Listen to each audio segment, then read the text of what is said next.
A paz do Senhor, seja bem-vindo a mais uma aula aqui do EBD em Foco. Eu me chamo Herberson e nessa aula eu vou comentar a lição número 8, que tem como título A Lei e os Evangelhos Revelam Jesus. Nós estamos estudando a revista CPAD, essa revista aqui, do primeiro trimestre do ano 2022. Esta revista, nós estamos estudando sobre as Sagradas Escrituras e agora, na lição número 8, a gente entrou num aspecto muito importante, que é falar um pouco de cada bloco de livros dentro da Bíblia, para que nós possamos entender o propósito e os temas tratados em cada um. Então, assim, nessa lição número 8, a gente vai estudar sobre o Pentateuco, que são os 5 primeiros livros da Bíblia, que aqui vai, por isso que ele coloca a lei, porque o escritor da revista vai destacar a lei, aqui dentro do Pentateuco, e fazer um contraste com os evangelhos do Novo Testamento. A gente vai entender aqui que a lei, ela aponta para Cristo, todo o Antigo Testamento vai apontar para Cristo, e a revelação de Cristo no Novo Testamento, a revelação do Evangelho, que é o que a gente vai estudar dentro dessa lição aqui. O que acontece? Eu estou gravando esse vídeo aqui de uma forma diferente. Esse vídeo de destaque é um vídeo diferente. Você viu que é um vídeo bem longo. Nossa, mais de 1 hora de vídeo, né? É porque eu convidei um pastor para comentar a lição. E foi meio que uma entrevista. Eu fiz algumas perguntas para ele e ele me respondeu essas perguntas. A gente foi debatendo e construindo aqui, um certo entendimento mais profundo da lição. Eu enfatizei dentro dessa aula com esse pastor mais a questão da lei, a aplicação da lei no Novo Testamento, como que nós devemos usar a lei, por que a lei é importante. Então, eu enfatizei mais essa questão da lei. E quando eu trago um convidado, quando eu convido alguém para estar conosco aqui no EBD em Foco, eu gosto de explorar o máximo possível, explorar no bom sentido, fazer com que a aula seja mais proveitosa, por isso que a aula fica um pouco mais longa, por isso que acabou ficando mais de 1 hora de aula, mas é porque realmente eu quero que o assunto seja detalhado. Então, é muito importante você assistir essa aula toda. Eu estou meio sem tempo, estou na correria.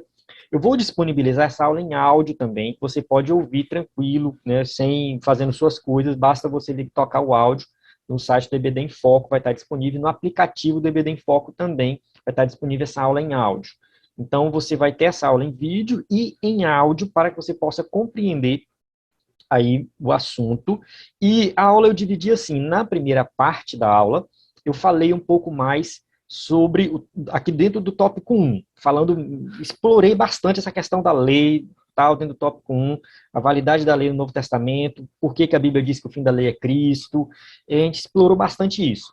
Na segunda parte da aula, que é já mais para o final do vídeo, eu não vou saber te dizer o tempo, mas você pode correr aí e tal, talvez eu coloque na descrição, eu falo de alguns casos específicos, do sábado, nós falamos no caso, eu pergunto para ele vai explicar sobre o sábado e sobre o dízimo, que são coisas do Antigo Testamento que a gente traz para o Novo. Então a gente tem os adventistas que guardam o sábado, nós da Assembleia de Deus não guardamos o sábado, mas fica a questão, qual é o princípio por trás do sábado? O que a gente tem que observar? Da mesma forma o dízimo, qual é o princípio por trás do dízimo? Então, por que a gente adota o dízimo e não adota o sábado? Então, a gente vai ver que não é bem assim, a gente ignorou um e adotou o outro. Não. A gente vai ver nessa aula, que é muito importante, que eu quero que você entenda. No final da aula, a gente fala bastante disso. Entender que a lei do Antigo Testamento, ela serve como princípio para o Novo Testamento. Como assim? Tem que assistir a aula para entender, não vai dar para explicar agora, certo? Os outros temas dentro da aula vão ser gravados vídeos separados que você provavelmente já vai ver esses vídeos na descrição desse vídeo aqui. Então, tem um vídeo falando sobre Mateus, Marcos, Lucas e João, onde eu detalho sobre esses evangelhos, vai que você quer destacar isso na sua aula. E tem um vídeo sobre divórcio. O vídeo sobre divórcio, no momento que eu estou gravando aqui, ele não está gravado ainda, mas eu vou gravar esse vídeo. Quando você estiver assistindo, dê uma olhada na descrição do vídeo, provavelmente você vai encontrar o link lá, sobre o divórcio. Então, eu convido você a assistir essa aula até o final. O pastor Nilton, que vai ministrar aqui junto comigo, escreveu um livro sobre o tema. Eu vou deixar também na descrição do vídeo detalhes para adquirir o livro dele, comprar direto na editora. Você vai ter essas informações na descrição do vídeo. Durante o vídeo eu vou colocando também embaixo assim, alguns detalhes sobre como você adquirir esse livro. Então, assista a aula, adquira o livro se possível, entre em contato conosco para tirar qualquer dúvida, estamos à sua disposição. Nós temos o WhatsApp também, que você vai ver aí durante a aula, e também na descrição do vídeo tem o nosso WhatsApp. Então é isso, vamos para a aula, eu conto com a sua participação no nosso canal e no site ebdenfoco.com. Então tá, meus irmãos, eu já fiz aí a introdução, né, sobre a nossa aula de destaque, que é uma aula diferente essa semana, e já estou aqui com o pastor Newton Gonçalves dos Santos, é um amigo meu, pessoal. Ele é o pastor do Melquisedeque, que é um dos colaboradores do EBD em Foco, né, que comenta as lições de jovens, está sempre com a gente aí há alguns anos. Então, quem já acompanha o EBD em Foco conhece o Melquisedeque. Melquisedeque congrega ali na cidade de Tupiranga, no estado do Pará, né, onde o pastor Newton está pastoreando, fazendo uma obra de excelência. E eu convidei ele, né, porque ele é um especialista nessa questão do Antigo Testamento, principalmente a aplicação do Antigo Testamento no Novo Testamento, um tema que ele ensina muito, ele gosta desse tema, e ele já escreveu um livro sobre esse tema. Então, eu vou passar a palavra para o pastor Newton, ele vai falar um pouco sobre o livro dele, e a gente vai depois debatendo a lição, levantando alguns questionamentos com relação à questão da lei e do evangelho. Então, pastor Newton, pode começar aí. Olá, pessoal, a paz do Senhor, é um prazer muito grande estar aqui no EBD em Foco, meu amigo Everson, um amigo em Cristo no Evangelho, e poder compartilhar um pouco daquilo que Deus tem nos dado e tem feito através da nossa vida pela misericórdia dele, que é grande. Eu quero falar inicialmente sobre o meu livro, o livro Evangelho, a Lei da Nova Aliança. Ele foi lançado em 2019 pela editora Fonte Editorial, e é um livro que traz justamente a temática dessa lição, a relação entre a lei e o Evangelho. O livro é Evangelho, a Lei da Nova Aliança. Então, se você deseja ampliar o seu conhecimento sobre esse assunto, esse livro está disponível no site da Fonte Editorial, que é uma instituição que, prioritariamente, publica livros teológicos no Brasil. Ela é respeitada nessa área, para a glória de Deus. Então, foi o primeiro livro que nós lançamos, depois nós lançamos um livro, O Orgulho Espiritual de Jó, pela Santorini. Se você também deseja entender um pouco mais essa temática, alguém, quando lê esse título, acha estranho, né? É possível que Jó tenha tido orgulho espiritual?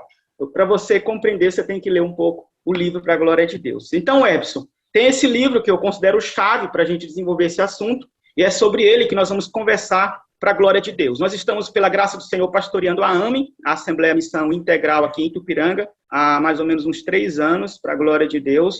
Nós ensinamos teologia há 5, 6 anos, nós estamos diretor do Instituto Teológico Logobíblia, que há 5 anos forma alunos aqui em Tupiranga e região, para a glória de Deus. E é um prazer muito grande poder conversar biblicamente com você, com seus alunos, porque essa é minha vocação, esse é meu chamado, é uma alegria sempre compartilhar a palavra do Senhor, e eu estou aqui para, se possível, dirimir algumas dúvidas relacionadas a esse assunto. Nós estudamos no IBAD em 2006, né, eu graduei em Teologia no Instituto Bíblico da Assembleia de Deus, em Pindamonhangaba, São Paulo, em 2006, formamos em 2009, depois fomos para o Sul fazer mestrado na Faculdade Este, onde o nosso mestrado foi na área de leitura e ensino da Bíblia. Então, é um prazer muito grande falar de um assunto que eu já converso há tempos com os meus amigos, no ambiente do Instituto e no ambiente da igreja. E nós estamos aqui disponíveis para dirimir dúvidas e acrescentar algo em relação a esse assunto tão importante e que gera muitos questionamentos na mentalidade de quem estuda o Antigo e o Novo Testamento. Amém, amém. Obrigado, pastor, por fazer essas observações aí, apresentar seu livro. Eu vou só fazer uma observação com relação aqui à nossa gravação, que a nossa gravação está sendo à distância, né? Eu estou na capital, em Belém, e ele está no interior. E a internet do interior não é tão boa. A gente sabe, eu sei como é que é, né? Eu também sempre estou lá no interior, então, às vezes vai dar uma cortada, às vezes vai dar uma falhada, mas se prejudicar alguma coisa, eu peço para o pastor repetir, depois a gente faz uma edição aí. Eu acredito que de vez em quando vai dar um cortezinho assim, mas não se preocupe não, às vezes a imagem trava e tudo mais. Você que está me assistindo aí, né, fique tranquilo em relação a isso. Bem, então vamos lá. Aqui na lição, a nossa lição, ela vai falar a lei e os evangelhos revelam Jesus. A ideia da lição é falar do Pentateuco e dos 4 evangelhos, né, que está ali no começo do Novo Testamento. O escritor da revista optou por destacar alguns aspectos dessa questão, né, em vez de ficar falando de Gênesis, Êxodo e tal, de forma detalhada, ele optou por destacar a questão da lei. Eu achei bem interessante, gostei da proposta e, né, a gente vai debater isso aqui. E a primeira pergunta que eu quero fazer é com relação ao tópico 1 da lição, tópico 1.2. Ele fala assim, que a lei, né, ele falou assim, estuda-se a lei sobre 3 aspectos, né, morais, que possuem validade permanente para todos os povos, cerimoniais, que tratam da liturgia religiosa dos judeus, e civis, que dizem respeito à responsabilidade dos israelitas, né, com Israel. No caso, como cidadão, do israelita como cidadão. Aí ele fala que, no caso, a lei, né, no caso, a lei é santa, o mandamento é bom, é santo e justo, tudo mais. Só que a gente costuma dizer que a lei civil e a lei cerimonial, elas já foram invalidadas, né? E costuma dizer que o que permanece é a lei moral. O que você tem para me dizer acerca disso? Existe essa divisão, de fato, da lei, ou não existe essa divisão? Essa divisão, se existe, como que a gente trata ela? Se não existe, como é que é? Ou essa divisão é só didática e no Antigo Testamento não existia essa divisão? Fala um pouco para nós sobre isso. Amém. Essa divisão clássica, ela é necessária para o entendimento da lei de Israel, porque Israel era um estado teocrático. Era um estado onde o dia a dia das pessoas estava ligado à religião, era inseparável a vida da religião.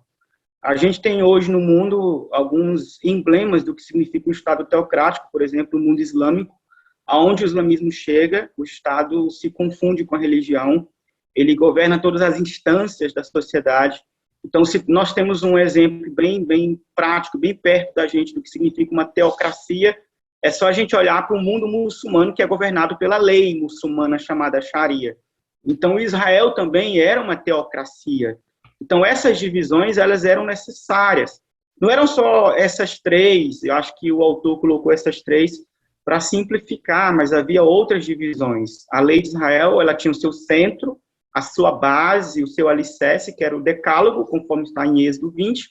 A única parte que for escrita pelo dedo de Deus era a parte mais importante, porque todas as outras leis seriam apenas um reflexo dessa base, que era o decálogo, os 10 mandamentos. Nós tínhamos também as leis cerimoniais relacionadas ao culto, a forma como eles deveriam se aproximar de Deus, as leis civis que regulavam a vida interpessoal da sociedade, negócio, dia a dia, casa, compra, e a vida comum das pessoas. Nós tínhamos as leis sanitárias relacionadas à saúde do povo, porque não havia médicos em Israel, quem tratava os doentes eram os sacerdotes. Como eu acabei de falar, no Estado teocrático a religião se confunde com o Estado. E nós temos também as leis dietéticas, que regulavam a alimentação, até o que eles deviam comer era regulado pela lei de Deus. Então, essas divisões ou esses aspectos são importantes para o entendimento da cultura de Israel, do mundo bíblico do Antigo Testamento. Então, eu creio sim que ela é uma divisão legítima, não é apenas didática, porque Israel era uma teocracia onde a lei governava todas as instâncias da sociedade.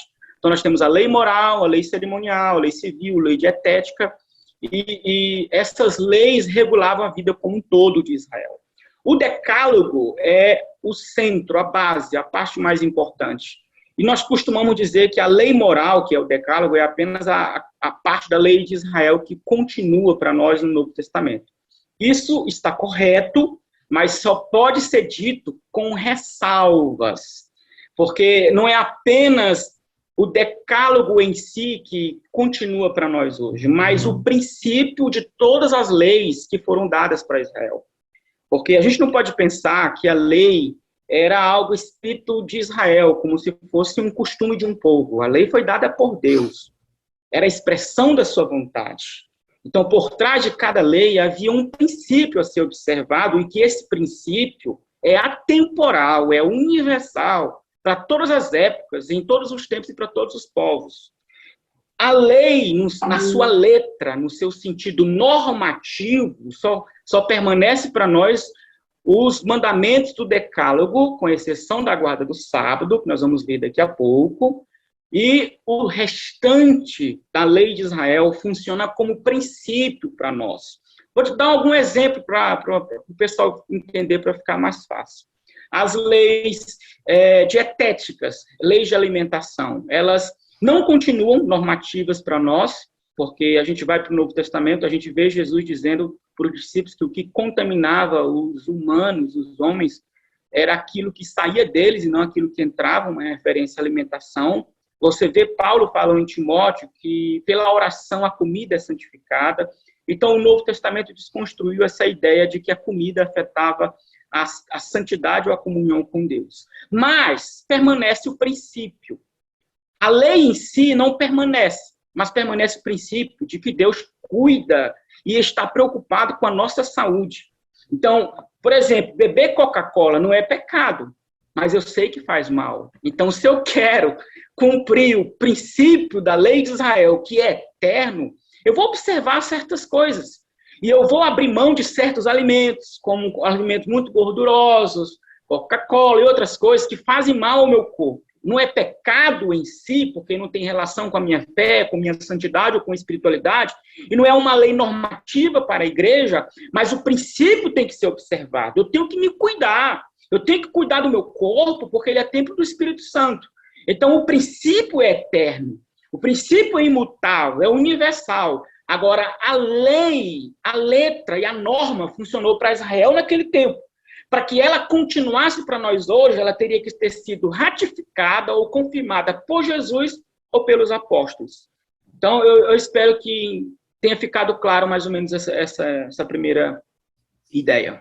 Sim, sim. No caso, a questão... Então, você assim, acredita que essa divisão que a gente faz da lei, tal, civil, moral, cerimonial, essa divisão ela é didática. No caso, a lei, de certa forma, engloba tudo. Não é só o decálogo também, não é só o sistema de sacrifícios, não, engloba tudo. Sim, então, sim.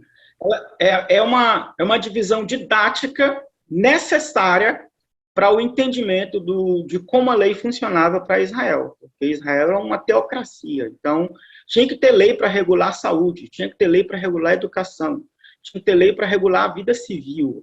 A lei de Israel, Edson e alunos, era como se fosse a constituição do país. Ela regulava a vida do povo. Então para a gente compreender como era a lei de Israel, a gente precisa entender seus aspectos. Mas o único aspecto que é atemporal, universal e aplicável em todas as épocas é o decálogo, ou a lei moral. E eu vou deixar algo muito importante, que inclusive está aqui no livro, para os alunos, para vocês compreenderem melhor. Como é que eu sei que certo aspecto da lei continua para nós, cristãos, e aplicável da igreja? O filtro é o Novo Testamento. O Novo Testamento, ele purifica toda a lei daquilo que é temporal, daquilo que é cultural. Então, se o Novo Testamento não reafirma, não ratifica o aspecto da lei, independente de ser moral, cerimonial, se o Novo Testamento não ratifica, não é aplicável, mas permanece como princípio, entende? O princípio é a causa, é a essência. Por que Deus deu aquela lei? Por que Deus deu uma lei alimentar? Porque Deus queria cuidar da saúde do povo. Então, o princípio para nós cristãos permanece. Nós temos que cuidar da nossa saúde, e isso é importante, isso não é irrelevante. Entende? Por exemplo, a questão da guarda do sábado, nós vamos falar, era um dia, estava vinculado à lei, ele tinha que cumprir. Para nós permanece como um princípio de que eu não sou máquina, eu não posso viver em função do trabalho, eu tenho que ter tempo para descansar, eu tenho que ter tempo para devoção integral a Deus. Então, o princípio permanece. Só não é normativo e nem legal, porque o meu sábado pode ser num domingo, pode ser numa segunda, pode ser numa terça. O meu sábado é separar um tempo exclusivo para o descanso e para a devoção. Então, permanece como princípio. Entendi. Então, assim, é certo dizer que só... No caso, a lei normativa, só permanece aquela que foi ratificada ou não? Ou Sim, tem alguma que não? A lei de Israel só é normativa para a igreja se ela foi reafirmada por Jesus e pelos apóstolos, pelo Novo Testamento, porque nós somos cristãos. A lei do cristão é o evangelho, como diz o livro, não é a lei de Moisés. E aqui é algo muito importante. Às vezes as pessoas pensam assim, agora eu estou debaixo da graça, pelo espírito do evangelho, então não tenho mais nenhum vínculo com a lei de Israel. Então, cai no antinomismo, que foi uma heresia do primeiro século, de achar que uma vez que eu vivo pela graça, eu não preciso mais de nenhuma lei para me regular. Então, isso é um engano, porque eu não vivo uma espiritualidade regulada pela lei de Israel, ou pelo código mosaico, mas eu vivo submisso ao ensino de Jesus, a lei de Jesus, que é o seu evangelho, e que, em certos pontos, exigem mais de mim do que a própria lei de Israel. E Jesus deixa claro isso no Sermão da Montanha, vocês ouviram o que foi dito, não adulterarás. O adultério era algo puramente externo, comportamental, coito. Jesus diz, se você olha com intenção impura, você já cometeu adultério no coração. Por que Jesus diz isso? Porque se eu sou adúltero nos olhos ou no coração, eu só não vou cair no ato pecaminoso se não tiver oportunidade. Mas diante de Deus, meu coração está tão corrupto quanto aquele que caiu. Então, de certa forma, o evangelho de Jesus é mais radical, porque ele purifica os motivos e não apenas o comportamento. Ele purifica o coração, não apenas o estereótipo. Então, eu preciso entender isso. A lei do cristão é o evangelho. Então, o cristão não é alguém que vive sem lei, não é alguém que vive sem regras, é alguém que vive sem princípios. O cristão é alguém que vive submisso ao ensino de Jesus. Jesus deixou claro lá em Mateus capítulo 11, vinde a mim, todos vocês que estão cansados e sobrecarregados, ali o cenário é do contexto da religiosidade, do fardo da religião. Tomai sobre vós o meu jugo. A palavra jugo ali é uma referência ao ensino de Jesus, porque cada rabino tinha uma interpretação particular da lei, e Jesus está dizendo, a partir de hoje, vocês precisam aprender de mim. Você lembra lá quando Jesus está no Monte da Transfiguração com os discípulos, que aparece Moisés e Elias? O próprio Deus brada dos céus, depois do Pedro tentar colocar no mesmo nível de autoridade espiritual, Jesus junto com Moisés e Elias. Moisés representando a lei e Elias os profetas. O próprio Deus brada dos céus e diz, olha, apontando para Jesus, deixa meu filho amado, a ele ouvir.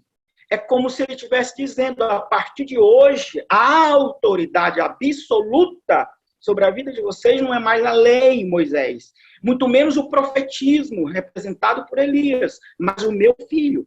Então, tudo que Jesus ensinou é lei para minha alma. E tem que ser encarado com muito amor, porque é a expressão da sua vontade. A gente vê no Novo Testamento Paulo falando sobre os mandamentos que recebeu de Jesus. A gente vê em Atos 1, Jesus falando que entregou mandamentos para os seus discípulos. A gente vê Jesus dizendo, se vocês me amam, vocês guardarão os meus mandamentos. Então, cristão não é alguém que vive sem lei. Não é alguém que vive sem parâmetro moral, sem ética. É alguém que tem uma lei muito superior à lei de Israel. Porque é uma lei que trata mais a interioridade do que o externo. Então, isso precisa ficar muito claro para o leitor da Bíblia. Então, aquilo que não permanece como norma para nós no Novo Testamento é aquilo que não é ratificado por Jesus nem pelos apóstolos, mas permanece como princípio, porque o princípio da lei de Deus é imutável, atemporal e universal. Verdade. No caso, vou pensar aqui em alguma lei que a gente não vê no Novo Testamento, assim, explicitamente, né? Por exemplo, casamento entre parentes próximos, né? Que lá fala com casar irmão com irmão, o pai com filho, enfim, né? No Novo Testamento a gente não tem explicitamente isso. Como que funciona? Esse aqui é só um exemplo, mas deve ter outros. Não, nós temos muitos. A gente chama essas leis de casuísticas ou leis circunstanciais, que eram leis que estavam relacionadas àquele tempo histórico. Por exemplo, havia uma lei em Israel em que a moça, se no casamento o marido descobrisse que ela não era virgem, ela era apedrejada. Os filhos insubmissos, tão comum hoje, que não obedecem aos pais, eram levados a juízo para serem julgados e mortos. Então, essas leis são leis casuísticas, circunstanciais, para aquele momento, para um período de formação e educação de um povo. Mas o princípio, Everson, continua. O princípio continua. O filho tem que ser submisso ao pai. A mulher tem que cuidar da sua honra. Ela tem que se proteger, ela tem que se preparar para o casamento. Você está entendendo? Então, o princípio é imutável. Só que a letra, ela funcionou para aquele tempo, para aquele momento. Entendi. Foi bem específico, né? Então, no caso, assim, por mais que o Novo Testamento não fala de casamento de parentes próximos, o princípio continua valendo e a gente entende que isso é pecado, né? Então, Sim, continua... faz mal. A própria ciência diz. Uhum. Né? A própria ciência diz que o casamento entre pessoas próximas, ele pode gerar anomalias. E a gente vê isso, é fato.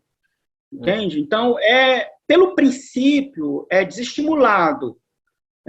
Talvez a gente usar o termo pecado seja um pouco pesado, né? A não ser que sejam irmãos, né? Mas entre primos, entre parentes, eu creio que seria algo que nós, como líderes e como ensinadores da Escritura, deveríamos desestimular pelo princípio, né, de que isso pode causar problemas, porque Deus é perfeito. Eu sempre ensino para meus alunos, quando Deus proíbe algo, porque Ele está protegendo a gente, Ele sabe o que é melhor para a gente. Então, a gente tem que pensar no mandamento de Deus, não a partir da perspectiva proibitiva, mas de zelo e de cuidado de Deus. Eu não vou fazer porque é proibido, eu não vou fazer porque faz mal. Deus sabe o que faz bem para a minha alma. Por que a moça tem que se proteger de uma sexualidade precoce? Porque a sexualidade precoce, ela afeta o emocional da jovem, ela pode desenvolver problemas seríssimos relacionais, pode ter doenças sexualmente transmissíveis e outros problemas podem agravá-la. Então, Deus não proíbe por proibir. Deus, quando estabelece um mandamento, é porque Ele está cuidando. Os mandamentos são para a vida. Essa perspectiva que a gente tem que enxergar a lei e os mandamentos de Deus, não como apenas ordenanças proibitivas, regulares de uma religião, mas como caminhos para a vida e para o ordenamento social. É mais ou menos por aí que eu costumo analisar. Eu falo isso sempre também, porque as pessoas, eu já vejo alguns pregadores falar assim, Deus falou, tá falado, foi Deus que mandou, então gente, calma, geralmente quando Deus fala é porque Ele tem um motivo, não é porque não tem aquele pai que o filho fala, pai, eu posso sair com meus amigos, não, tipo, não tem um motivo, né? O filho é de maior, sabe se cuidar, vai perto de casa, os amigos são de confiança, mas ele fala não por falar, né? Só para dizer assim, quem manda aqui sou eu, né? E fala, não sai. Né? Geralmente, o que Deus, né? Deus não é esse tirano, ele fala assim, olha, meu filho, não minta, porque ele sabe que a mentira vai trazer prejuízos, né? Ele está cuidando de nós, né?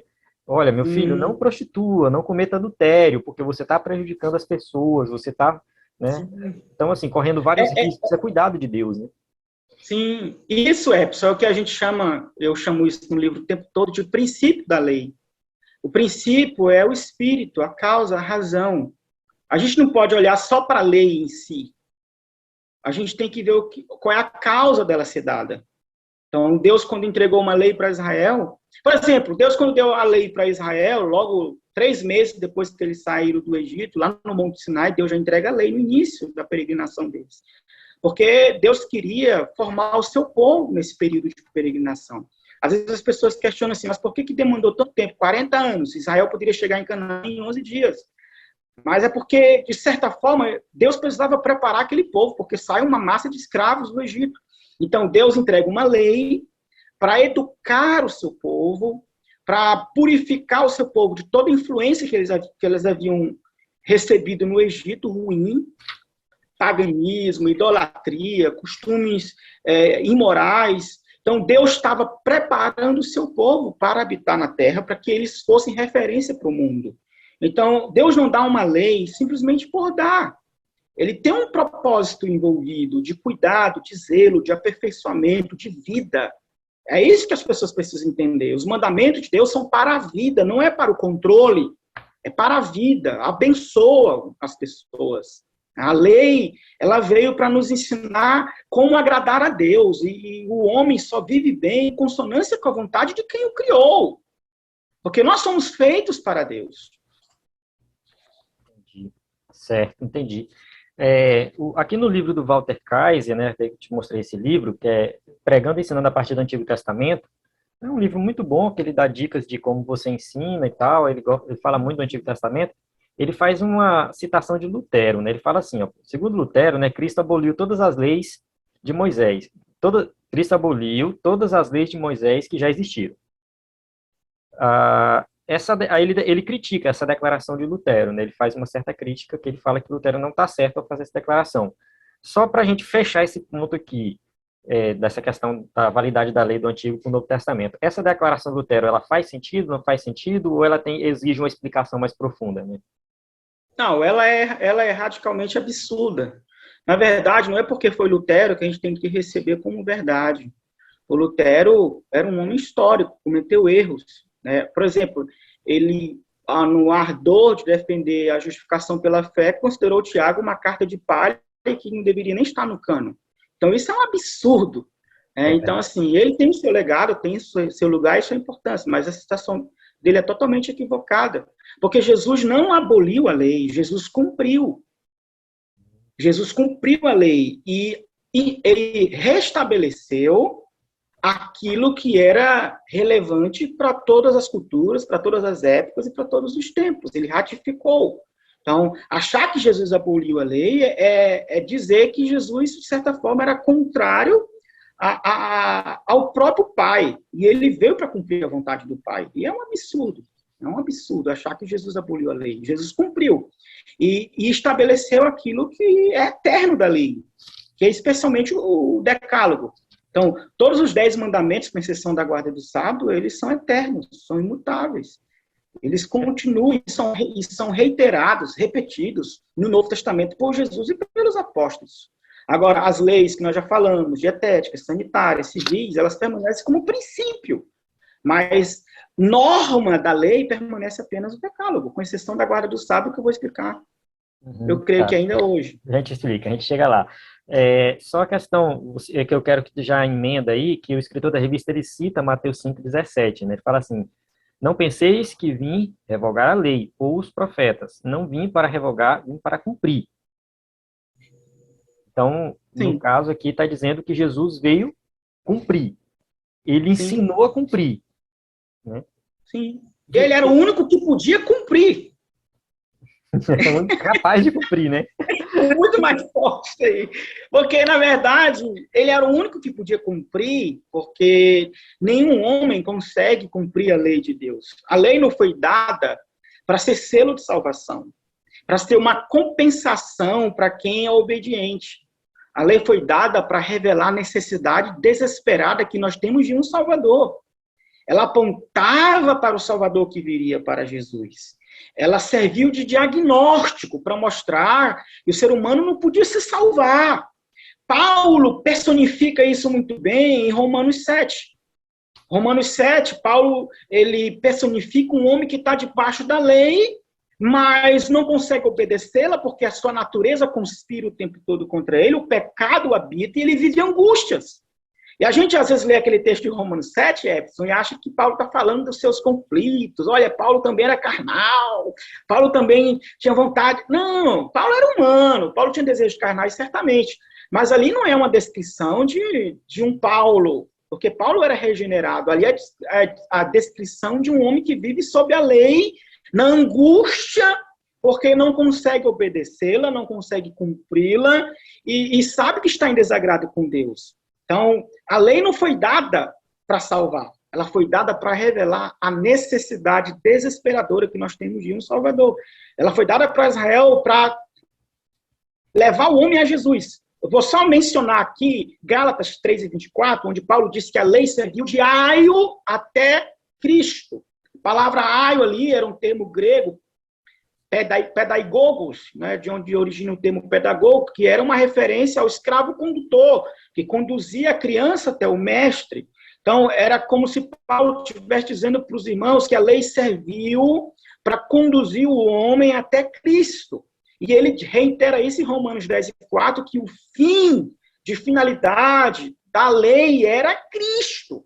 Em Cristo, a lei encontra o cumprimento e o propósito. E o que é que continua da lei? Aquilo que Cristo reafirma. Eu, porém, vos digo aquilo que os apóstolos reafirmaram, porque os apóstolos, eles falaram apenas aquilo que receberam de Jesus e que o Espírito Santo os lembrara. Então, o que permanece da lei de Moisés? Aquilo que Jesus reafirmou e aquilo que os apóstolos ratificaram nos escritos do Novo Testamento. Bom, eu ia fazer duas perguntas e você respondeu as duas aí, que era Romanos 10:4, o fim da lei é Cristo, e Gálatas, que fala que a lei serve como aio, né? Sim. Então, já entrou aí, porque dentro desse tópico da lição ainda, né, aqui mais na frente, né, que ele fala da questão da graça, né? Porque, assim, a lei, ela não tinha o propósito de salvar. Sim. A questão toda é, os judeus no Antigo Testamento pensavam que a lei tinha o propósito de salvar, ou só aqueles judeus da época de Jesus, que eram mais legalistas, os fariseus, na época de Paulo, que tinham os judaizantes? Porque dá a entender nos ensinos de Jesus, no ensino de Paulo, que alguns judeus, os judaizantes, no caso, eles acreditavam que a lei salvava. Dá a entender isso. Eu não sei se eu também meu entendimento está errado, né? Não, Só tá que não, tá a certo. sensação que eu tenho é que na vida cotidiana do judeu, lá do Antigo Testamento mesmo e tal, dos profetas e dos reis e tal, eles nunca tiveram esse pensamento, que a lei salvava. A salvação era pela graça. Eu acredito que eles tinham essa consciência. É isso mesmo? Muito bem a sua compreensão. Deixa eu só desenvolver o meu entendimento sobre isso. A salvação, ela sempre foi pela graça através da fé. Isso é um ponto consensual. A salvação nunca foi pela lei, através da lei. Os judeus no Antigo Testamento, eles eram salvos pela fé no Messias que viria. Nós, hoje, somos salvos pela fé no Messias que veio. Não existe salvação fora de Cristo. O Antigo Testamento anuncia a vinda de Jesus, prepara os judeus para o entendimento da vinda de Jesus. Então, a salvação sempre viria e veio através do Messias que eles aguardavam. É óbvio que os judeus, eles acabavam entendendo errado, e como nós também às vezes compreendemos, que eles estavam sendo salvos pela lei, pelas obras da lei. Assim como tem irmãos hoje que acham que são salvos pelas suas obras. Então, o mesmo problema dos judeus do Antigo Testamento, de acharem que estavam sendo salvos pela lei, é os problemas de nós hoje.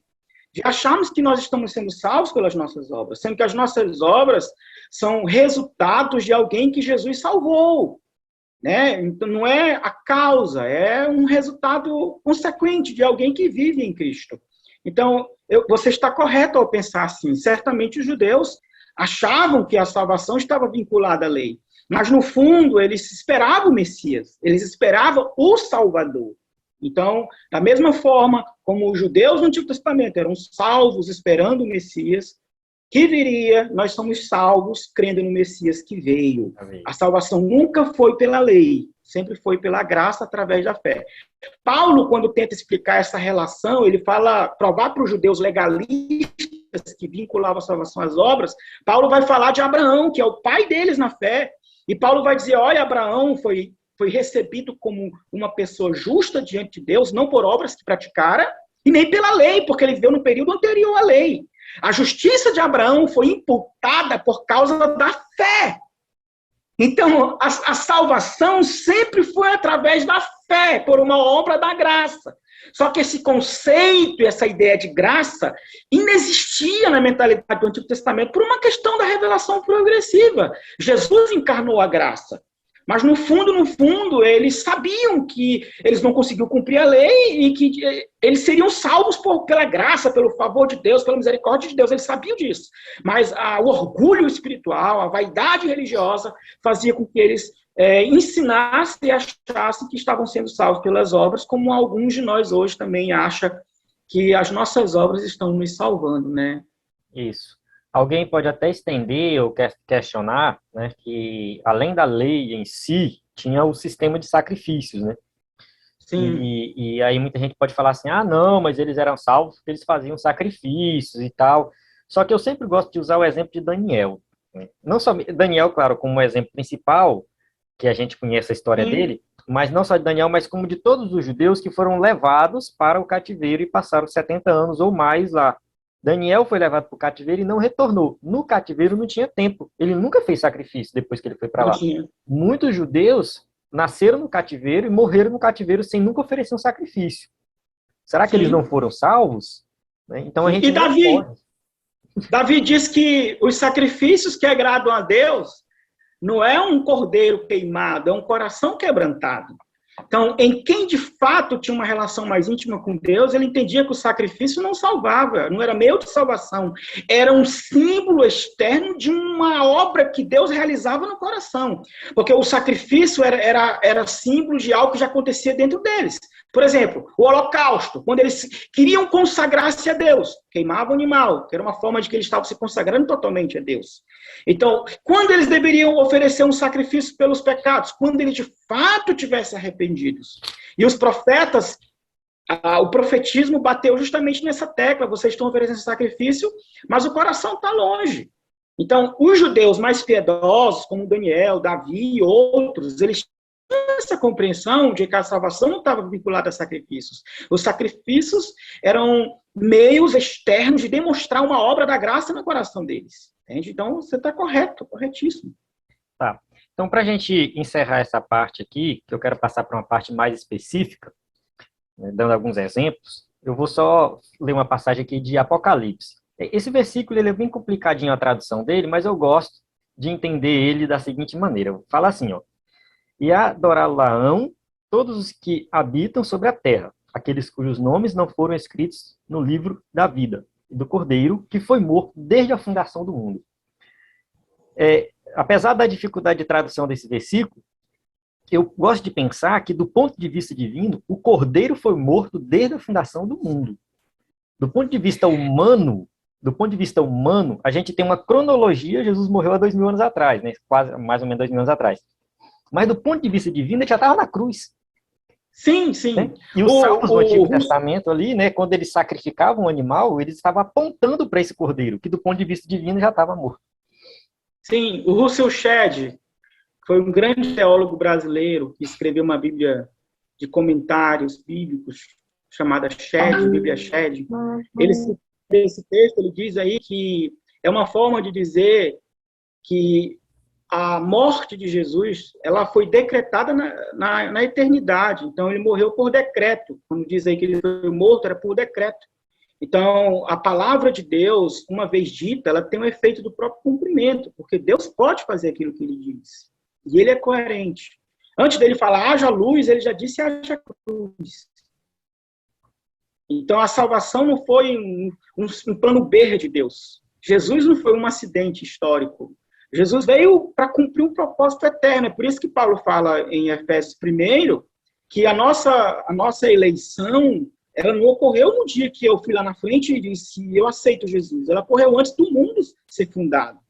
Então, não quero entrar em outra problemática, que é a questão arminiana calvinista, mas é uma forma de deixar claro que a obra de Deus, ela é eterna, ela foi planejada na eternidade, foi consumada na história. Isso é o que você acabou de ler. Jesus falou que quem crê nele já tem a vida eterna, né? Não vai ter. Está decretado, já tem a vida eterna. Já, porque vida eterna no grego é muito mais do que uma vida sem fim, uma qualificação de existência. É por isso que o crente vive diferente no mundo, porque ele já é possuidor de uma qualidade de vida eterna, que vem do próprio Deus, ele é filho de Deus. Por isso que ele é diferente, porque ele já vive numa nova dimensão.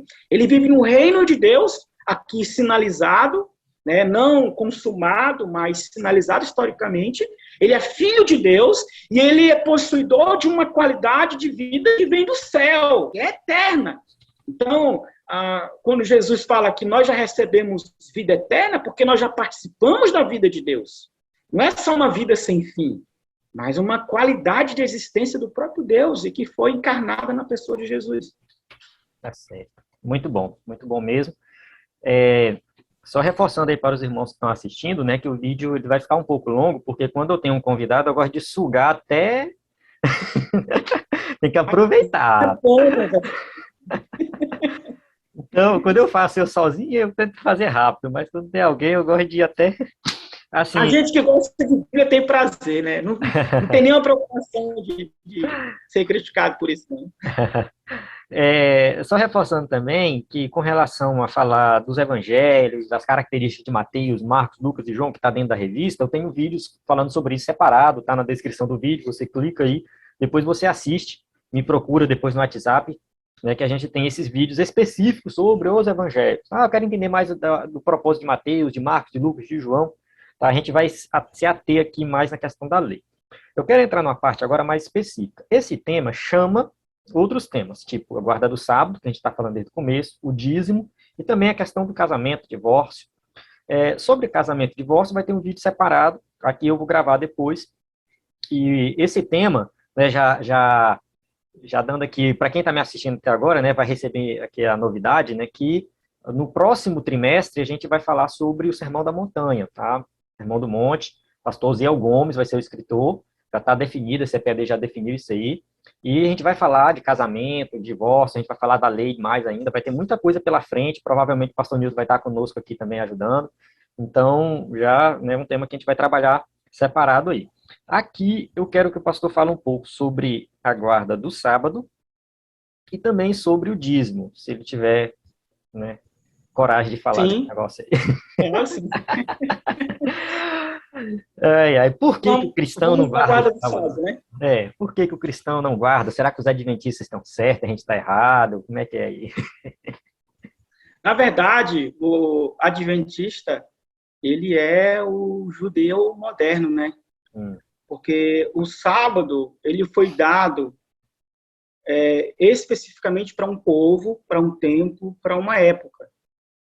A gente precisa pensar biblicamente com muita seriedade, viu, Epson? Eu tenho muito temor quando eu lido com um texto bíblico. Eu lembro de Spurgeon, que dizia que o maior medo dele como pregador é interpretar um texto bíblico errado. Eu tenho muito temor. Eu não falo aqui biblicamente com leviandades, com orgulho de achar que eu sou o dono da verdade, né, nessa perspectiva. Eu falo com humildade alguns textos que eles são problemáticos. Então, eu quero pensar o sábado no sentido mais geral. Se a gente for pensar, o sábado ele é anterior à lei, né? A gente vê logo lá no texto da criação falando sobre o sábado. Então, o sábado se tornou um costume hebreu de descanso. Era o equilíbrio entre trabalho e descanso. Ele se torna um sábado vinculado à devoção a partir da lei de Israel. Isso é algo muito importante que as pessoas precisam compreender. Então, até antes da lei, ele tinha um princípio de descanso. As pessoas precisavam parar, né, não podiam viver em função do trabalho. Então, só que não era lei, era um princípio. Então, o sábado, antes do decálogo ser escrito, era um princípio e estava presente na cultura judaica. E ele foi incorporado à lei, e não como um mandamento periférico. Ele foi incorporado no decálogo, nos 10 mandamentos da lei, conforme Êxodo 20. Ele é, salvo engano, o 4º mandamento da lei. Então, a lei foi dada em 2 tábuas. A primeira tábua, nós temos 4 mandamentos verticais, que falam da relação com Deus. Na segunda tábua, nós temos 6 mandamentos horizontais, que falam da relação com o próximo. É por isso que Jesus sintetizou a lei, e amar a Deus e o próximo. Porque se você ama Deus acima de qualquer coisa, você vai expressar a fé de Jesus da melhor forma que você pode expressar no mundo. Se você ama o próximo, não como a si mesmo, mas como Jesus amou, também você será um cristão autêntico, verdadeiro. Esse é o padrão que todos nós almejamos. Então, o sábado está lá incorporado à lei.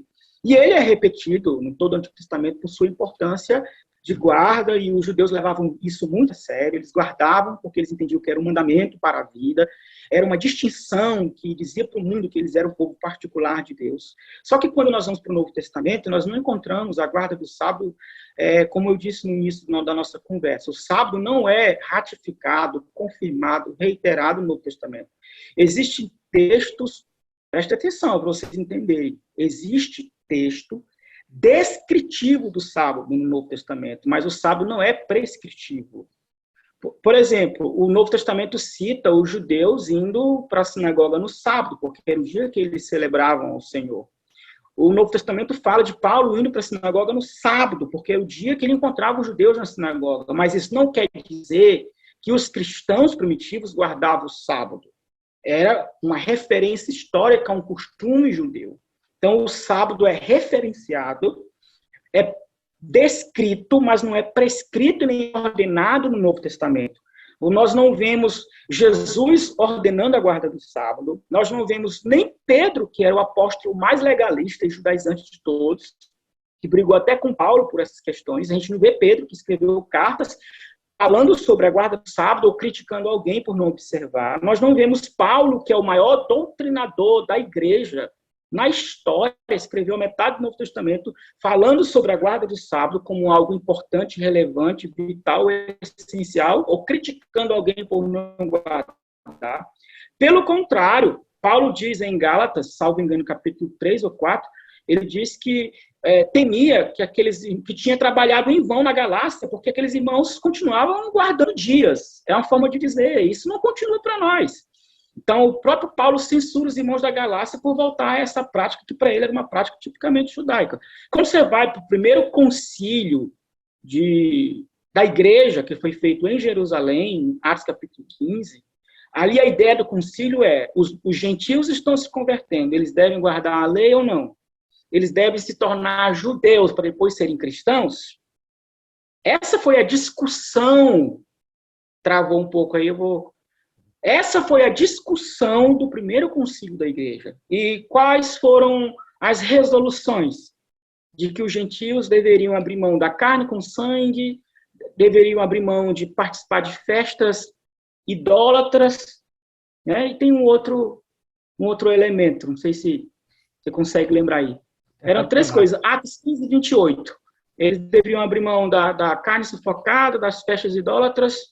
Atos 15 e 28, observa para nós aí. Eles deveriam abrir mão dessas coisas. Então, não está vinculado aí a questão do sábado, porque para a mentalidade da igreja, o sábado era um dia sagrado para os judeus e não para os gentios. Relações sexuais ilícitas. Isso. Então, o que ficou claro para os gentios que eles deveriam abrir mão era dessas questões para não gerar escândalo entre os judeus. Mas não está a guarda do sábado aí, e nem outro aspecto dietético da lei.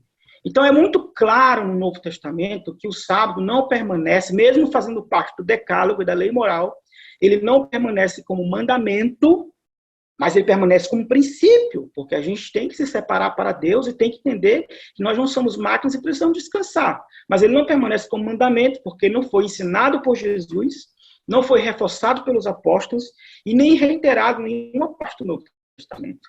Eu acho que fica dois princípios. O princípio do descanso e o princípio de que todos os dias são consagrados a Deus. Também tem isso, né? E Paulo fala isso em Romanos, capítulo 14. Ele fala, né, que um julga um dia mais sagrado que o outro, outros todos os dias. Paulo vai dizer, se você acha que um dia é sagrado ou que todos os dias são sagrados, faça isso para Deus. E não julgue o outro. O problema do adventismo é transformar o sábado em critério de salvação.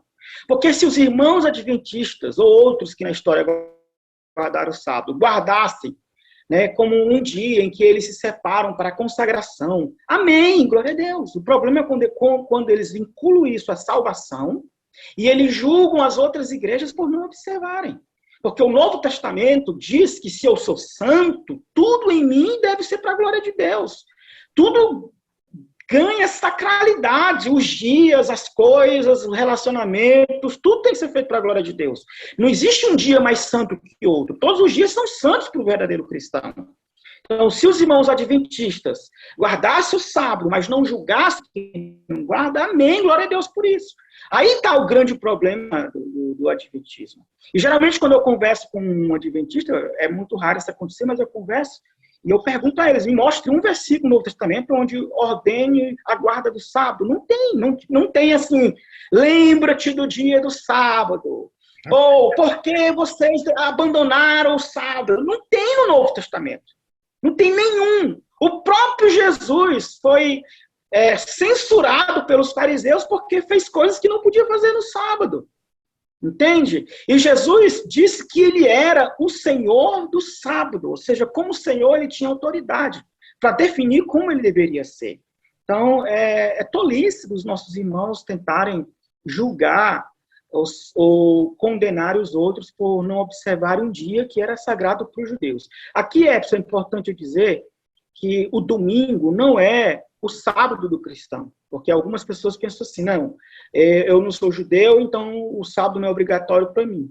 Mas eu sou cristão, então o domingo é o meu sábado. Isso é um problema histórico, porque o Novo Testamento não sacraliza o domingo no lugar do sábado. O domingo se tornou o principal dia de culto ou de celebração ao Senhor, porque a igreja foi inaugurada no domingo, Pentecostes ocorrera no domingo, e porque a ressurreição de Jesus ocorrera no domingo.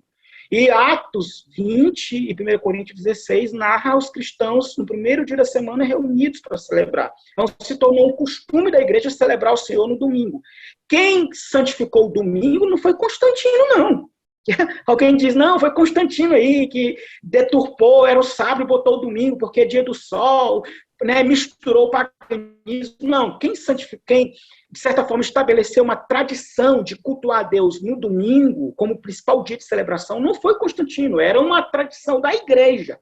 É uma tradição histórica da igreja, não um mandamento, como era o sábado. Isso aí precisa ficar claro. O domingo é o principal dia de celebração porque foi adotado pela igreja por causa da ressurreição de Jesus e do início da igreja ocorrerem no domingo. Mas não foi sacralizado como um dia superior aos demais, não é mandamento e muito menos foi santificado por Constantino. É uma tradição que vem da origem da igreja. Acho que ficou bem claro isso aí. Muito bom mesmo. O sábado, a questão do sábado não chega a ser polêmica, né? Porque os cristãos já estão, a maioria dos crentes, no caso da Assembleia de Deus, enfim, os mais tradicionais, sim. Né? Acaba não mesmo que às vezes não entende, mas não guarda, né? Não, me falaram que não precisa guardar, então tá tudo bem. Mas muito bom essa explicação. Vou falar uma coisa importante. Oi? Tipo assim, eu tenho conversado com alguns irmãos sobre isso, eu percebo o seguinte, a gente tem que ter cuidado para a gente não cair no mesmo extremo. Porque os adventistas caíram no extremo de transformar o sábado em critério de salvação. E nós caímos no extremo de achar que não devemos ter um dia de descanso e de consagração integral a Deus. Então a gente trabalha de domingo a domingo. E ir para a celebração nos domingos é um fardo para muita gente. Então todo cristão deve sim observar o princípio do sábado. Deve parar pelo menos um dia na semana exclusivo para a devoção. Se nós levássemos isso a sério, o nosso cristianismo teria mais efeito no mundo. O problema é que o nosso povo não se consagra mais, não se reserva mais, o celular não deixa, as sutilidades não deixam, o trabalho não deixa. Então nós estamos vivendo para os nossos apetites, para os nossos desejos, para as nossas vontades, interesses. A gente não tira tempo exclusivo para Deus e nem para a família mais. Então o princípio do sábado é imutável, é eterno e tem que ser levado a sério. Então, o sábado não é um mandamento para a igreja, mas é um princípio de vida e que tem que ser observado para que seja enriquecido o relacionamento com Deus, o relacionamento com a família e o descanso, a renovação das nossas forças. Então, eu acho que, por receio de ser confundido com os adventistas, nós pegamos o sábado e colocamos no lixo. Não serve mais. É coisa da lei. Mas o princípio do sábado é eterno e tem que ser levado em consideração, em honra, e a igreja deveria bater nessa tecla. Separe um sábado semanal, separe um dia na semana para consagração a Deus. Amém. Amém. Muito bom mesmo. Estamos precisando dessa palavra. Amém. Glória a Deus. Estamos precisando dessa palavra. Agora vamos falar um pouco sobre a questão do dízimo, né? A questão do dízimo também, os adventistas também costumam acusar a gente assim, vocês não vou dizer todos os cristãos, né? Mas tipo assim, vocês não guardam o sábado, que não é conveniente, mas aceita o dízimo porque o dízimo é conveniente, tal. Tipo assim, a gente vai abolir algumas coisas do Antigo Testamento que não nos servem, mas aquilo que serve a gente traz do Antigo Testamento para nós como válido para os dias de hoje. O que você tem para falar acerca do dízimo? É válido ou não o dízimo? É do mesmo jeito do Antigo Testamento? Ou tem algum princípio por trás que nós deveríamos seguir, como você tem falado o tempo todo desde o começo, né? Da questão do princípio e tal. Qual é o princípio, então, por trás do dízimo? Como que a gente trata essa questão? Só uma coisa.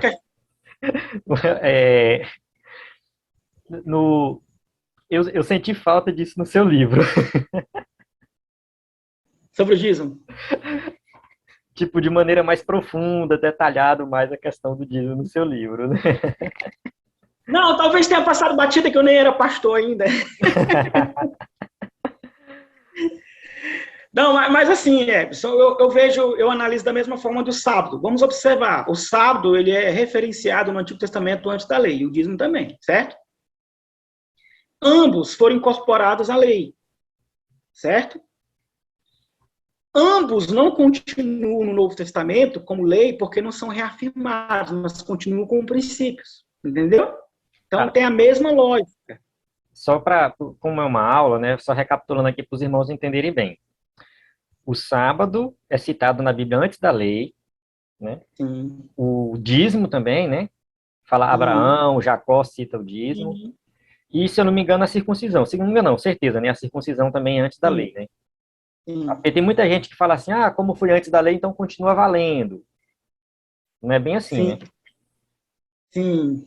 Você entendeu? Então, o sábado, o dízimo, vamos colocar aí a circuncisão, eles são referenciados antes da lei. Então, tinha uma importância para Israel. Eram princípios para aquela nação. Foram incorporados na lei, o sábado, o dízimo, a circuncisão. Quando nós vamos para o Novo Testamento, nós não temos esses mandamentos que foram incorporados, que eram princípios, reafirmados no Novo Testamento. Não existe em forma de ordenanças, não são prescritos. Então, eles continuam como princípio, como era antes da lei. Isso não quer dizer que eles devam ser ignorados, eles têm que ser observados como princípio. Então, assim como o sábado não é legal para o cristão, porque não é reafirmado como mandamento do Novo Testamento, mas o princípio do descanso, da devoção deve ser refletido, deve ser vivido e encarnado, o dízimo da mesma forma. O dízimo não é um mandamento para nós, porque ele não está explicitamente prescrito no Novo Testamento, mas o princípio do dízimo deve continuar. Qual era a função do dízimo no Antigo Testamento? Tinha algumas funções principais. O dízimo funcionava para sustentar o culto, para financiar as obras sociais, para cuidar de viúvas, de órfãos, de estrangeiros, e era uma expressão do entendimento de que Deus era o dono de tudo, eles eram mordomos dos bens que recebiam de Deus. Então, esses princípios permanecem hoje no Novo Testamento e para nós cristãos. Então, um cristão que congrega numa igreja, é incoerente ele não cooperar com as atividades daquela igreja. Até uma questão de falta de respeito. Então, como ele deve fazer isso? A igreja tem o dízimo, que vou falar na minha experiência de pastor aqui em Tupiranga. Eu não ensino o dízimo como mandamento, porque o Novo Testamento não ensina. Eu não falo de devorador, porque, na verdade, às vezes quem fala de devorador é quem está com o microfone na mão, que está preocupado com isso, entende? Então, eu não ensino nessa perspectiva, eu ensino como um princípio de que os cristãos devem contribuir de forma regular, generosa e proporcional, como diz Paulo em 1 e 2 Coríntios capítulo 8 e 9, e de que o dízimo é um princípio de generosidade, que nos cura do apego ao dinheiro, que nos torna consciente de que Deus é dono de tudo que temos e estamos administrando para a glória dele, e de que é uma forma de nós ajudarmos as pessoas que estão necessitadas, socorrermos gentes, é uma forma de Deus nos educar nessa questão financeira. Então, o dízimo é um princípio que tem que ser observado por os cristãos. Eu emprego na igreja que o dízimo é mais um método de cooperação do que um mandamento. Entende? Eu não vejo como mandamento porque não é repetido. Apesar que alguns pastores, bem conhecidos como o próprio Hernandes Dias Lopes, que é uma referência, uma sumidade no meio evangélico, em termos de ensino da Bíblia, mas o Hernandes Dias Lopes defende o dízimo como algo contínuo, né, como um mandamento, porque ele disse que Jesus citou lá, Mateus 23, 23, a importância de continuar guardando, de continuar dizimando, né? Só que ali é um texto que tem todo um contexto, e eu aprendi lá no seminário desde o início que eu não posso transformar um versículo numa doutrina. Isso é perigoso. As doutrinas da Bíblia, elas são embasadas em várias referências, porque aquilo que é importante é repetido muitas vezes. Paulo mesmo dizia que não se cansava de ensinar as mesmas coisas que ele considerava importantes na fé. Então, como o Novo Testamento não prescreve o dízimo no sentido geral, mas ele é referenciado, a gente entende que ele permanece como princípio, assim como o sábado. Então, permanece o princípio do amor, do desapego ao dinheiro e da cooperação com as atividades da igreja e do cuidado ao próximo. É assim que eu vejo, nessa perspectiva. Não tem nenhum problema de falar isso, não tenho receio de cair a renda da igreja, pelo contrário, a igreja, ela contribui quando ela vê seriedade, transparência, honestidade, amor e desapego ao dinheiro de quem está na liderança. Então, eu acho que se as igrejas... O maior problema, Edson, das pessoas hoje não dizimar na igreja não é se o dízimo é ou não da lei, é uma questão de administração da igreja. Porque a maior parte dos líderes brasileiros estão enriquecendo as custas dos recursos da igreja. Então, existe uma má gestão, existe um recurso que não é redirecionado para as igrejas. Tudo que vai fazer tem que pedir oferta, tem que levantar dinheiro, tem que pedir para o empresário, tem que ir para a rua vender isso, vender aquilo. Cadê o dízimo da igreja, as pessoas perguntam? Então, o dízimo era para financiar as atividades da igreja, o desenvolvimento da comunidade, era para cuidar do povo. Então, se isso fosse feito, ninguém ia ficar, às vezes, questionamento, é ou não é da lei? Continua ou não continua? Então, a gente percebe que é mais um problema com a aplicação do dízimo do que necessariamente se deve ou não ser entregue. Eu penso dessa forma, eu ensino isso na igreja, que o dízimo não é lei, não é mandamento, permanece como princípio, que nos cura da ganância, que nos oportuniza abençoar pessoas, e que eu devo entregar na igreja por quê? Alguém me pergunta, pastor, por que o dízimo tem que ser entregue na igreja? Não podia pegar o dízimo e transformar em cesta básica? Pode. Mas é muita incoerência você participar de uma igreja e não cooperar, e não investir. Porque aquele recurso vai ser usado para estruturas, para o desenvolvimento do trabalho, para ajudar pessoas que vivem de forma integral. Então, eu acho até algo imoral, um ato imoral de uma pessoa que participa de uma igreja e não coopera, porque eu acho que é um desrespeito, porque ele participa daquela comunidade, ele usufrui de coisas daquele ambiente, ele não contribui, não coopera. Eu acho isso algo totalmente indecente. Não, eu gostei da sua explicação, muito boa. Eu tinha percebido já essa questão do Hernando Dias Lopes, né? Acho que no próprio comentário dele de Malaquias, né, lá do livro dele de Malaquias, Sim. Ele fala sobre isso. E já o Augusto Nicodemos, que também é da presbiteriana, já pensa diferente. O Augusto Nicodemos tem um vídeo que ele usa muito essa questão do princípio. Ele fala assim, olha, a Bíblia não vai dizer que no Novo Testamento que o dízimo é um mandamento, mas é um princípio de você colaborar, de você contribuir de forma proporcional, regularmente. E a referência que nós temos é o Antigo Testamento. Essa é a nossa referência. Ele até, que no caso é 10%, por quê? Porque no Antigo Testamento era 10%. Aí a gente tem essa referência. Ele cita algumas igrejas da Europa que são muito ricas, que não precisam mais de dinheiro, que diminuiu, não, é só 3%, é 5%. Porque a gente não tem necessidade de tanto dinheiro aqui, a gente já está bem servido e tal, então as pessoas às vezes ganham muito dinheiro, então eles não, vamos diminuir para 5%, porque está muito 10%. Então, é o princípio, né? Realmente. Sim, quando você entende o princípio, na verdade, Everson, você não faz nem contabilidade, você doa, você é generoso. Tem que ser 10%, né? Não pode ser mais, não pode ser menos. Não tem... Pode ser mais, pode ser menos. O que importa é que você tem que usar o seu dinheiro para a glória de Deus. E você tem que honrar a igreja do qual você faz parte. Você tem que abençoar as pessoas que vivem de forma integral, missionários, pastores. Você tem que ajudar a igreja a cuidar de gente. Então, eu acho que se um cristão leva o evangelho a sério, ele não vai ficar preocupado se é 10%, 15%, 5%, 3%, ele quer cooperar, ele quer ser útil. Então, nós temos o dízimo, como você falou, como parâmetro, como referência, mais os 10%, mas isso pode ser muito mais. Muito mais. O dízimo como contribuição regular, sistemática, proporcional, ele cura a gente da ganância. Pode prestar atenção que a maioria das pessoas que são contra o dízimo são pessoas que não cooperam. São pessoas que não são regulares na igreja em ofertas e outras coisas. Então, ele já tem esse problema, já tem esse apego, entende? Então, eu creio que se um crente for desapegado e entender que tudo é para a glória de Deus, ele não vai ficar questionando essas coisas. Agora, eu preciso deixar claro para vocês, porque eu gosto de ser honesto biblicamente. O dízimo não permanece como mandamento, como lei, permanece como princípio, porque está na mesma ideia do sábado também. O sábado permanece como princípio. E o princípio não quer dizer que seja menos importante. né? O princípio reafirma algo que tem que ser feito, mas não pela obrigatoriedade, mas pelo prazer, pela voluntariedade, pela satisfação e pela alegria. É mais do coração do que externo. É mais do evangelho do que da religião. Então, o princípio é importante. Na verdade, o princípio é mais importante que a própria lei, porque se você obedece só a lei, você não faz com prazer, você cumpre regras. Agora, se você entende o princípio, você faz com satisfação. Porque, por exemplo, por que eu vou dizimar? Por que eu vou contribuir? Porque isso vai me curar do egoísmo, da ganância, do apego ao dinheiro. Então, eu faço isso com muita alegria. Os irmãos devem contribuir na igreja com alegria e não com peso. Se for com peso, não leve, porque Deus não vai nem receber. Talvez o pastor receba com alegria, mas Deus não recebe.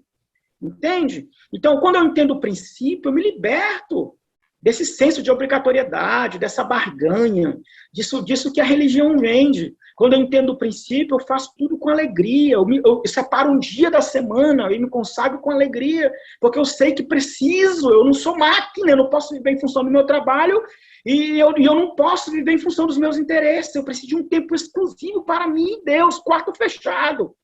É intimidade com o Pai. Então, quando eu entendo o princípio, isso me humaniza, me espiritualiza, isso me torna mais semelhante a Jesus. Eu obedeço a Deus por amor, sem peso, sem culpa, sem neurose, sem julgamento. E como eu queria que as pessoas entendessem a Bíblia dessa forma? Realmente, a gente tem que parar para refletir e pensar dessa forma, né? Realmente. Muito bom mesmo. A gente vai encerrar aqui, já passou aí de 1 hora de aula, e a gente nem vê passando o tempo, né? Mas aprendi muito, acredito que os irmãos que estão acompanhando aí também aprenderam. Agradeço a você que está acompanhando aí a aula, acompanhou até o final, e que nós possamos colocar em prática, não ficar na teoria, mas começar a ler a Bíblia pensando dessa forma, né? Que nós temos o Evangelho como a lei de Cristo, mandamentos de Cristo para a nossa vida. Nós temos o Antigo Testamento como a lei de Deus, que é boa, santa, agradável ali, né? Principalmente no Pentateuco, mas a gente pode colocar tudo no Antigo Testamento. E que nós vamos seguir esses princípios. Então, sempre que você tiver alguma dúvida em relação a alguma coisa, alguma decisão, vê se está lá no Novo Testamento, vê o que Jesus falou, o que os apóstolos falaram. Se não tiver nada, vai para o Antigo, vê qual é o princípio por trás e aplica na prática, porque eu acredito que a vida cristã é assim. A gente tem que viver baseado, né, na palavra de Deus. É ela que vai nos guiar nas nossas decisões. Amém? Então, pastor, eu quero agradecer a você por essa aula maravilhosa. Muito obrigado, que Deus abençoe grandemente sua vida, que você seja ricamente recompensado por esse trabalho que tem realizado de ensinar a palavra de Deus no curso de teologia, na sua igreja, e agora aqui no EBD em Foco, participando conosco. Como eu falei, quero que participe mais vezes, né, conosco, e que Deus possa honrar o seu ministério e abençoar grandemente sua vida. Amém, é um prazer, Epson, estar aqui, porque ensinar a Bíblia para mim sempre foi prazeroso, é vocacional, o meu ministério não é uma ocupação. Faço isso com muito zelo, com muita alegria, e estamos abertos a diálogo, a interações bíblicas, e sempre que eu puder contribuir de alguma forma, estarei à disposição. Eu peço que os alunos leiam o meu livro, não é uma questão de marketing, por uma questão de lucro, porque eu nem me preocupo com essa questão, porque eu não tenho nem esse vínculo com essa editora. É mais uma questão mesmo de que os irmãos vão ter um texto que vai auxiliá-los na compreensão desse tema, que é tão importante, a relação entre a lei de Moisés e o Evangelho de Jesus. Então, se vocês desejam compreender melhor esse assunto, comprem o meu livro na Fonte Editorial e certamente vai enriquecer esse tema para a glória de Deus. Estamos aqui à disposição, Deus continue te abençoando, te usando, e que o EBD em Foco continue sendo um ambiente de produção de conteúdo sério, bíblico, que produz edificação para a glória de Deus. Amém. No caso, o seu livro é só na editora? Você tem alguns aí disponíveis? Como que é? Eu não tenho mais nenhum, só vende pelo site. Ela é uma editora de São Paulo, né?